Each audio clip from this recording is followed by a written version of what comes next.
Mutharika akudziwa chimene akuchita posankha Jeni Ansah. 2014 2020 anasankha Chinyamata. Ndiye mudzifunse kuti lero chachitika ndi chani kuti asankhe zimayi okhwima nzeru.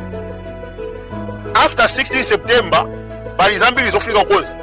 Mavuto azachuma, imfa ya chilima, black box, katundu wakwera mtengo. Anthu akudya kamodzi pa siku. We need experience and not experiment. Sili kufuna anyamata kuti akatenga boma ayambe kulimbirana nyama.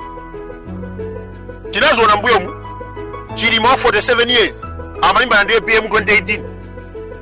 Akanadeka with Banana president. Atupere nduyu akungoti ukuwapita. Akuti kusaka utsogolera. Tinazoona ndi Antambo anagwira ganyi yononga dziko. Anamulipira nduna zaka ziwiri. From there anamutaya. Ndelero akubwera ndikumachita blame Jeni Ansah. Inu katundu wakwera mitengo, mapassport akuvuta, driving license akupeka school report. Kodi akuchitisa Jeni Ansah. 2020 court inafotokoza momveka bwino.